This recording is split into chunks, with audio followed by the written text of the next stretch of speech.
hindi matatanggap yung ganung paglalarawan sa mga Pilipino na bilang unggoy. Siguro meron lang tayong ilang opisyal na tanggap na sila yung unggoy, pero ang Pangulo ay hindi. Naku, day 7 na ho tayo ng impeachment trial nitong si Vice President Sara Duterte dyan sa Senado. At ngayong araw na to, ang total ho nating nagagastos dyan sa impeachment na yan, 175 million pesos. Palakpakan. Diba, dapat nare-remind yung ating mga kababayan na kada araw ang lilipas dyan sa impeachment na yan, 25 million pesos ho ang nawawalda sa kaban na sambayanan. Palakpakan. Magkano ang sinasabing ninenok daw di umano nitong si BP Sara? 125 million. Palakpakan. Walang ebidensya, fishing expedition sa House of Representatives, fishing expedition dyan sa impeachment trial court, nawa 175 million pesos na po tayo. Palakpakan.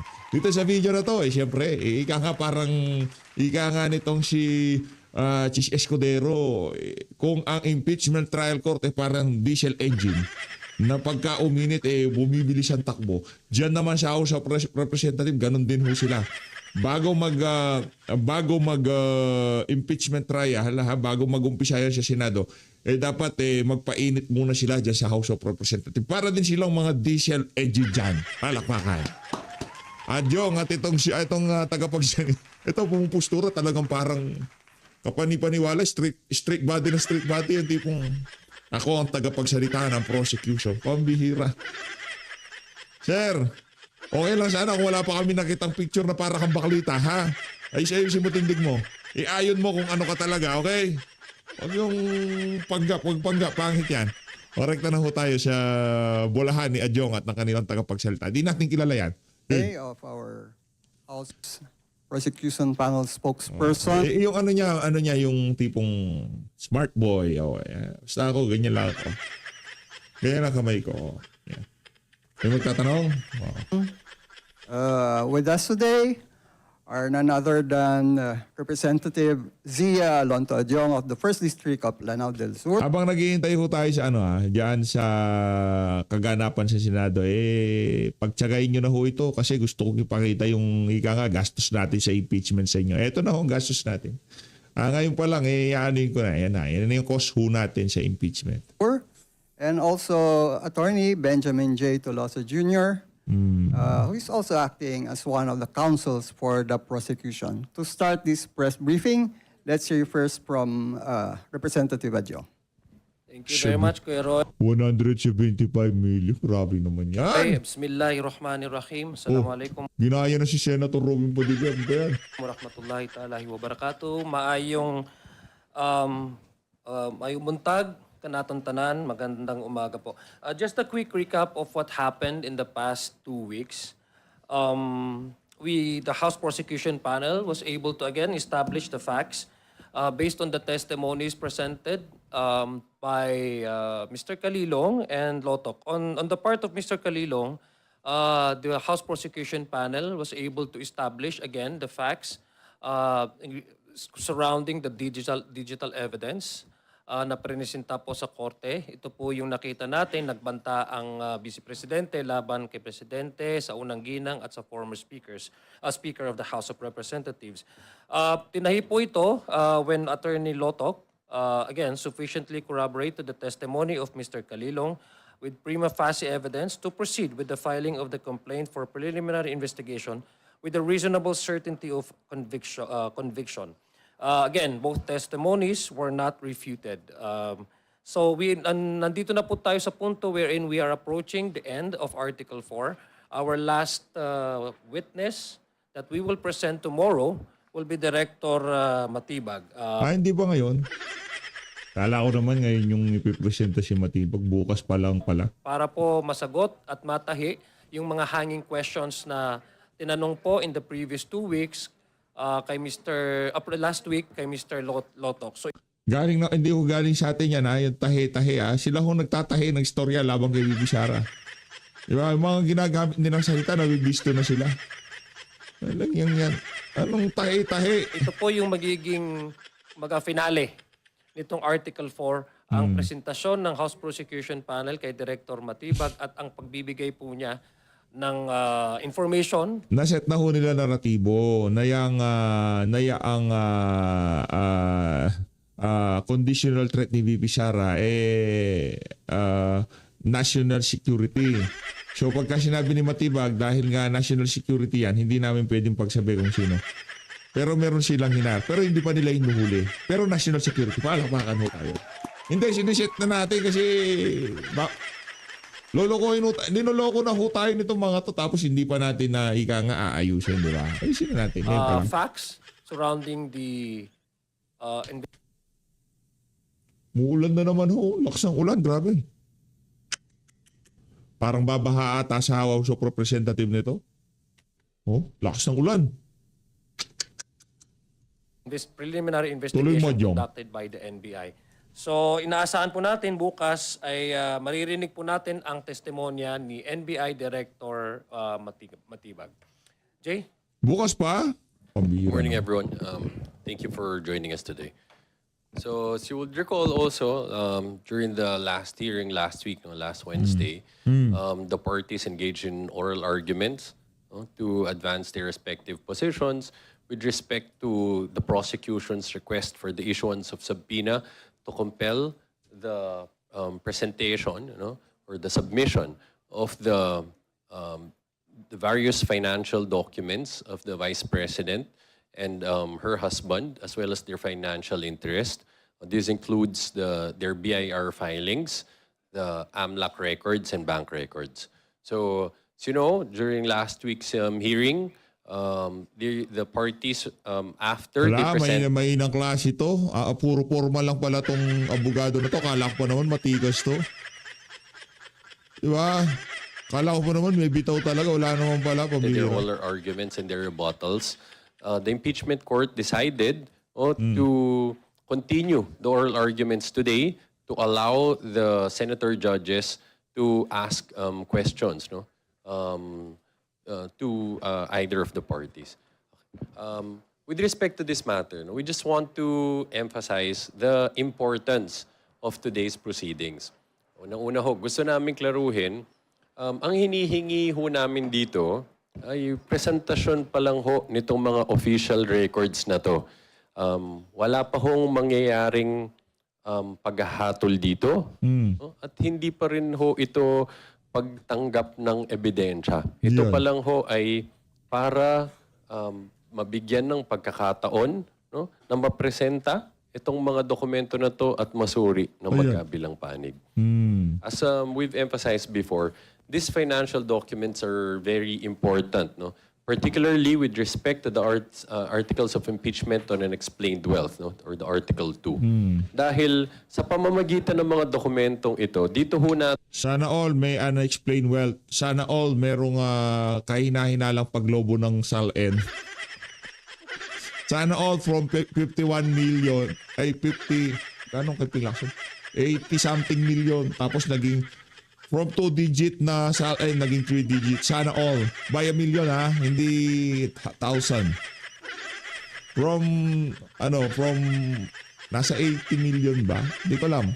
58 million. Nakalimutan ko na. Teka lang, hanapin natin para hindi tayo magkamali. Mahirap na nagkakamali, ha?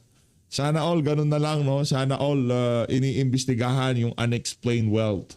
Sana all pagka lumaki yung SALN, ang karugtong nun, investigasyon kasi kailangan ipaliwanag kung paano biglang lumaki yung SALN ng isang government official. Sana all. Teka lang ko, ayusin ko lang tong keeping. From 58 million,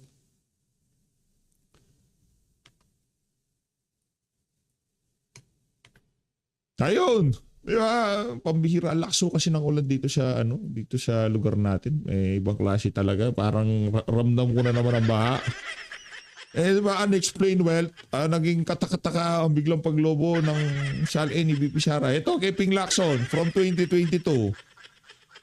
58 million. Pagpasok ng 2026, 244 million. So kailangan natin buksan yung BIR box. Kailangan natin buksan yung kanyang mga income tax. Ganon! Di ganon. Hanap kayo ng ebidensya. Ilatag niyo yung ebidensya. Hindi naghahanap kayo ng ebidensya sa chance. Oo naman sir, alam nyo na, kahit ikaw, kaya nga hindi ka gaano nagpapa-interview kasi alam mo din na mali yung ginagawa nyo.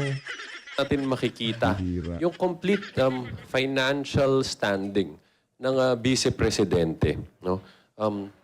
Again, we have to emphasize, ang hinihingi ho namin dito ay subpoena. Ano hong ibig sabihin ng subpoena? In particular, subpoena duces tecum.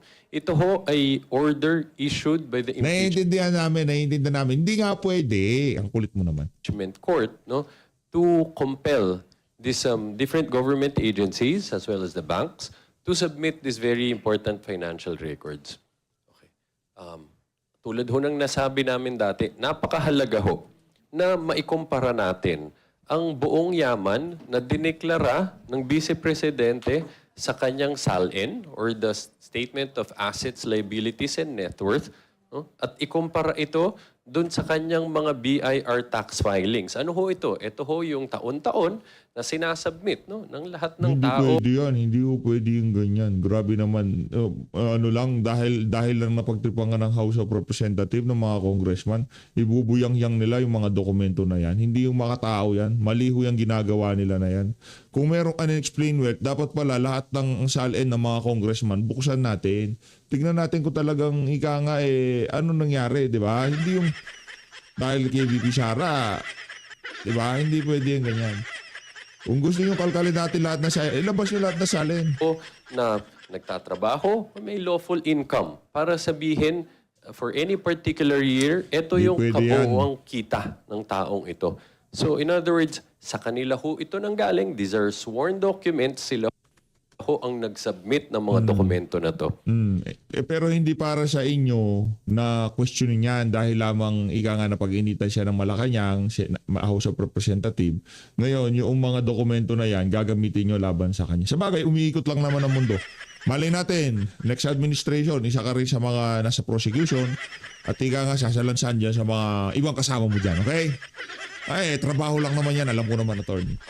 Pagkatapos ho, Alam nyo kayo pinaka ano dito sa prosecution panel, kayo pinaka casualty, yung mga private prosecutor. Yung iba ha, pero yung nandyan na noong 19th Congress pa lang, paldo na yung mga yan. Di ba? Matagal nang nag-a-assist sa mga congressman yan. Pero yung mga kakapasok lang kagaya mo, yung bigat ng pinag-uusapan natin na to, gayong wala ka naman noong 19th Congress na yung ibang mga kasama mo, talagang pumaldo, talagang enjoy na enjoy sila noon. Wala na. Otherwise, nasa behind the scene ka. Hindi ka lang namin nakikita nung 19th Congress pero nagkukups ka na nung mga panahon na yun. Hindi natin alam. Pero sinisigurado ko dito, kung yung mga bagong pasok ng abogado ng prosecution dito, ngayon pa lang sila i-entrada, kayo ang casualty ng House of Representatives. Pagdating sa pananaw ng ating mga kababayan. Kasi base sa pinakauling pag-check natin, hindi pa rin kinakagat ng ating mga kababayan yung impeachment trial na laban dito kay VP Sara. At dahil dyan, siyempre hindi naman pwede, di ba, na itong si Auntie Claire, hindi natin pasadahan. Lunis na lunis ngayon. Di ba, hindi naman pwede yan. Pambihira naman, oo.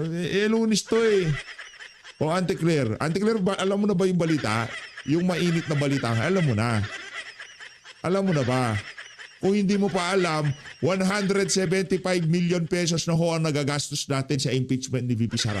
Ikapitong araw pa lang tayo. Kaya kung pwede nyo madaliin nyo, sayang yung 25 million per day. Dito tayo kay Auntie Claire. Game! Kala mo, Ante, ha? Hi, good afternoon, Yusek. Good Yusek, I'll start afternoon. with the recent claims of Senator Alan Peter Cayetano na sinabi niya po Ito News Watch Plus talaga na to. Sila yung pinaka-coops dyan. Yan, sa totoo lang.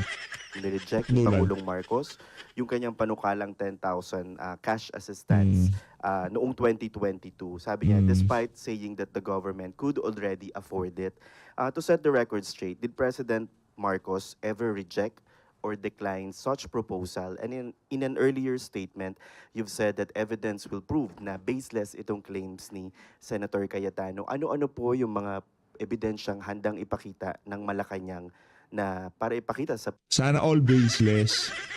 Anak ng toko, nagtatanong ka, binibigyan mo ng, siniset mo na yung premise ni Auntie Claire Baseless ka agad.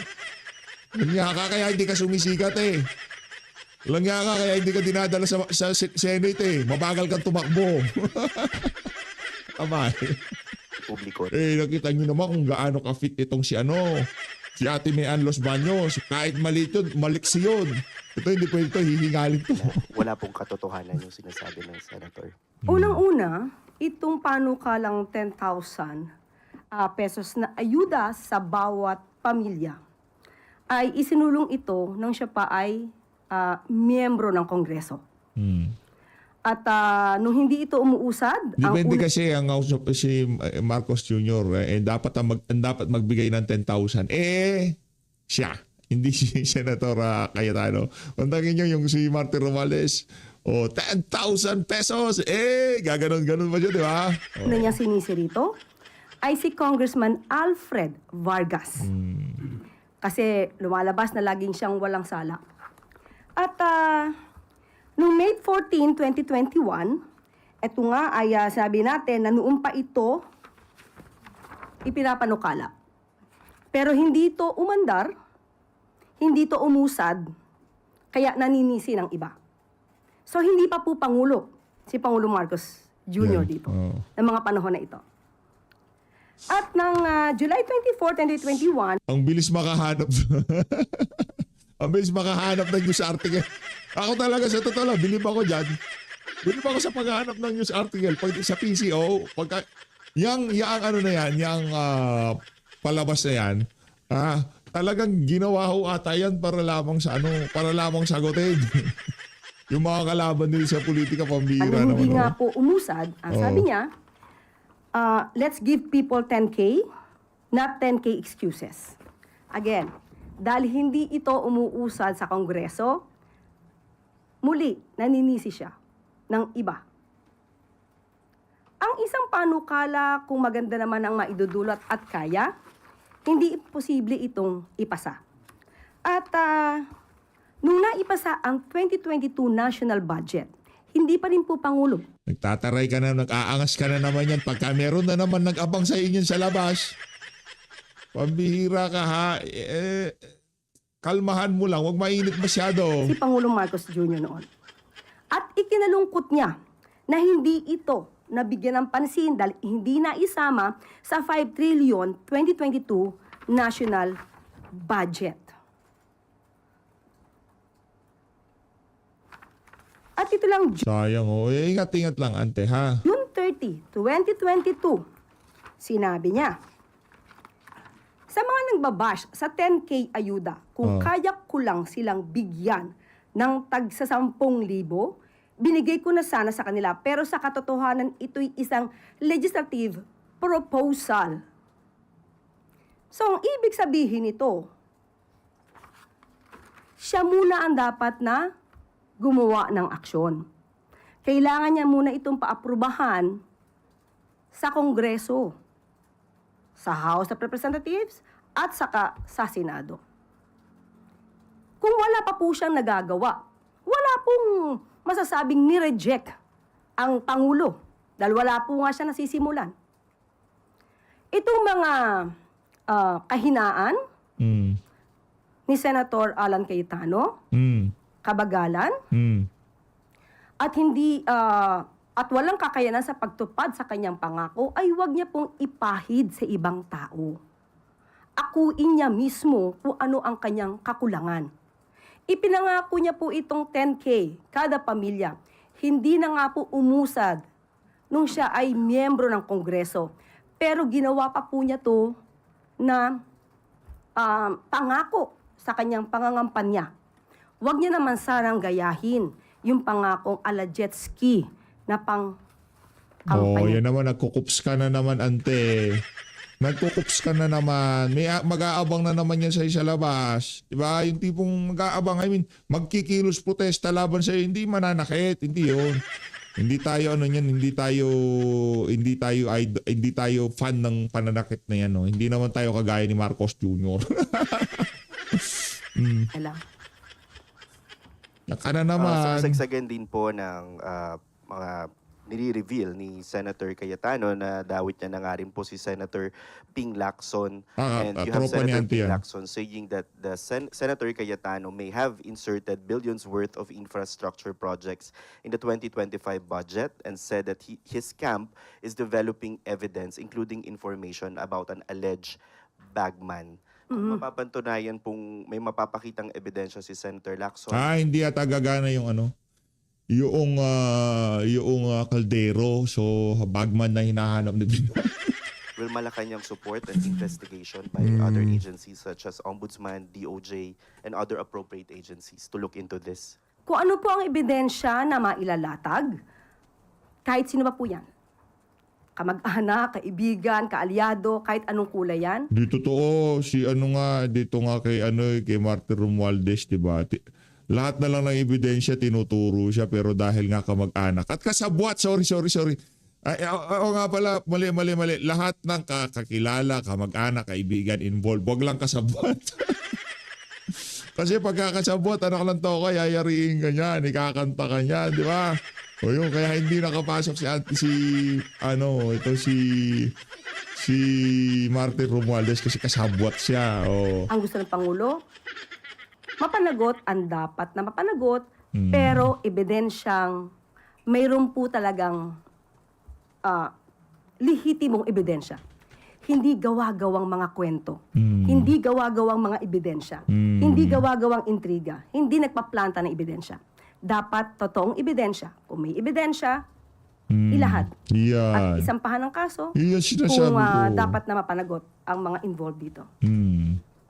Quick follow-up na lang po, ma'am. Related pa rin dito sa issue on Senator Cayetano. Sabi po ng NBI din, kung ready daw, kung Grabe, rinatsadahan nitong si Kuyang yung naratibo nitong si Matibag. Lahat na lang Kuyang, ha? O, ano yan, sigurado, busog na busog ka niya sa House of Rep, dyan sa sa Malacanang. Ano yan, ika nga, yung mga reporter, di ba? Saan ka ba natoka? Malacanang ako, swerte mo naman, anti-clear ka. O sa House of Representative, o paldutin dyan. Ganyan dati nga, di ba? Paldo ng paghanga, di ba? Ganon, yung tipong hangang-hanga sa'yo, yung mga congressman. Sa House of Representative, ang pinaka-best friend mo ay si anti-clear. kakailanganin, baka O pwede masyado sensitive, Kuyang, ha? mapatawag si Secretary Hira ka. Dizon in the probe sa 2019 SEA Games. Si Raulo ka ba, Kuyang? Sinabi na nga absuelto si Vince Tison. Ano ba di mo naiintindihan? Inabsuelto na nga siya ni NBI Director Anticlair, okay? Wala na, na-clear na si Vince Tison. Ikaw talaga. Wala siya kasalanan. Clear na siya. Sa ngayon po ba, ma'am, buo pa rin ang tiwala ng Pangulo kay Secretary Dizon kung maungkat man itong 2019 SEA Games issue? Sa ngayon po, lahat naman po ng miyembro ng gabinete ng Pangulo ay siya po ay may tiwala. Hanggat wala naman po na ipapakita pang anumang ebidensya na maaaring magsangkot sa mga miyembro ng gabinete patungkol sa korupsyon, nananatili pong tiwala ang Pangulo. Sunod po na tanong, let Narciso DZRH. Let Narciso. Let Narciso tayo. Good afternoon, Yusek. Ma'am, napanood po kaya ni Presidente yung AI-generated video ng China Daily na naglalarawan sa mga Pilipino bilang unggoy at ano ang kanyang reaksyon? Opo na Hindi. Nasaktan sila parang ika nga mali yung pagkakasalarawan ng China sa mga Pilipino.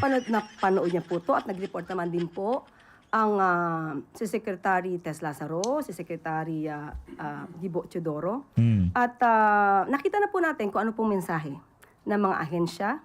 At ito po ay sinusuportahan po ng Pangulo. Ano pong reaksyon niya nung napanood niya? Lahat ng Pilipino. Hindi na natin kailangang makita kung anong reaksyon ng Ako real talk, di ako nasaktan doon sa karikitsure na yun eh. Di ba? Ano lang yan, isa tayo. Nagkarikitsure nga kay si Triella, di ba? Tayo kinakarikitsure tayo, generalize tayo. Pero ako nasaktan ako, alam niyo bakit? Mali yung hype na ginamit eh. Dapat crocodile. Hindi monkey, dapat crocodile. Kasi karamihan ng mga politiko sa Pilipinas, puro mga crocodile, puro mga buhaya, di ba? Pangulo dahil Kayo naman. kahit sino man sa Pilipino, hindi magiging maganda ang pagtanggap, hindi matatanggap yung ganung paglalarawan sa mga Pilipino na bilang unggoy. Siguro meron lang tayo ilang opisyal na tanggap na sila unggoy, pero ang Pangulo ay hindi. Si Senator Risa Hontiveros urged Malacanang to Uy, wag mo natin si Kiko Pangilinan. Wag ganon. Pabira naman to si Antikler rin ngayon. Tanggap daw ng ibang opisyal na sila'y unggoy. Huwag naman si Kiko. Binabanata mo naman si Kiko. Magkahit si... Yari ka kay Sharon Cuneta. Yari ka kay Sharon. Langya ka. Pati ba naman si Kiko Pangilinan binabanatan mo? To summon the Chinese ambassador. Will the palace do it? Ang babadoy natin sa totoo lang. Nung kinarikitsure ni Tariela, ginawa niyang kung ano-ano yung pinakamataas at respetong leader nila. Gusto natin wag sila magalit. Nung tinawag tayong unggoy, I mean, ika nga kung doon sa ginawa ni Tariela, sinasabi nyo, dapat wag silang magalit dyan. O gamitin nyo rin yung pares na panukatan, unong ginawa, hindi nakakapanakit yan. Ngayon kung hindi naman totoo, dapat wag tayong mainis. Diba? Ganun lang kasimple yun. Ngayon kung naiinis tayo, nagagalit tayo sa China, pambihira naman. Hindi ba totoo? Unggoy tayo ng Amerika. Unggoy tayo ng mga ika nga mapahanggang sa ngayong mga panahon na to, hindi pa rin tayo nakakatakas sa pananakop nila. Malaya ba talaga tayo? Tanongin niyo si Antikler. Kabalbalan ho yan. Ako hindi ko kayo pupulahin dito.